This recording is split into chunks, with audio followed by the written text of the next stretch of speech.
pandemic. Authorities are urging caution tonight, but they are optimistic about what they're starting to see in parts of the country where the Omicron variant hit first. Cases down 10% nationwide, the average in a week. But 19 states tonight are reporting that cases are still rising at least 10%. And they urge, do not let your guard down. The country's still averaging 700,000 new cases every day. And a record number of cases in children, more than 1 million children testing positive just last week. And in New York City tonight, Sarah Palin here for a trial, the judge revealing she has tested positive. What he said today after what Palin has publicly said about ever getting a vaccine. Here's ABC's Kaylee Hartung. Tonight, health authorities are cautiously optimistic about the numbers they're now seeing in parts of the country.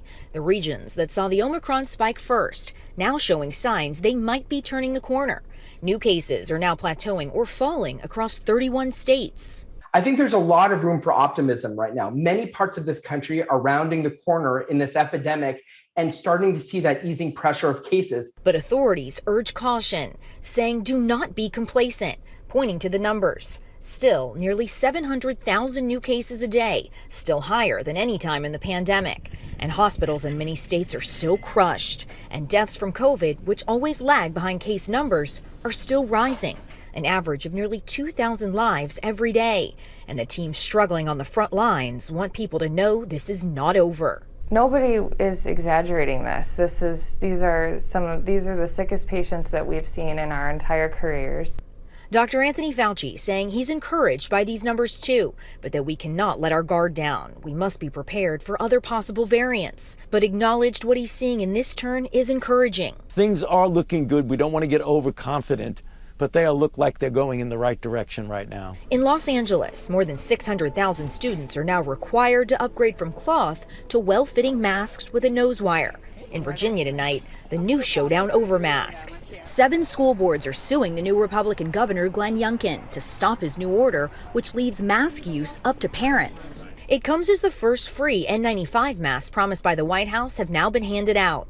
This supermarket in Iowa. And some of those free at-home COVID tests now arriving ahead of schedule.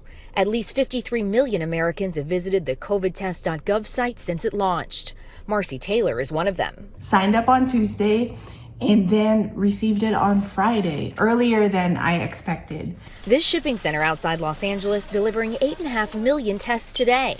So if 20 truckloads full of rapid tests are going out every day, why is there still a backlog? Well, because the receiving part from the airport, because of COVID, because of short of manpower, we get an airplane landed at LAX, and then it got stuck there for 4 or 5, even a week. It is frustrating, but we're doing it with passion. And tonight in New York, the former governor of Alaska making headlines. Sarah Palin testing positive for COVID, halting the start of her defamation trial against the New York Times. It comes after she has rallied against vaccines. Judge Jed Rakoff saying she is, of course, unvaccinated.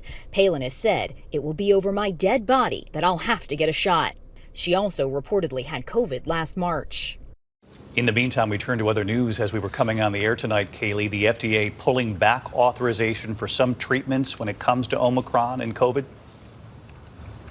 Yes, David, the FDA confirms that Regeneron and Eli Lilly's therapies are no longer authorized for use in the U.S. because researchers have found that they don't work against Omicron. There is monoclonal antibody treatment available from GlaxoSmithKline that has been found to work, and we also have those antiviral pills that are effective, David. All right, Kaylee Hartung with us. Kaylee, thank you.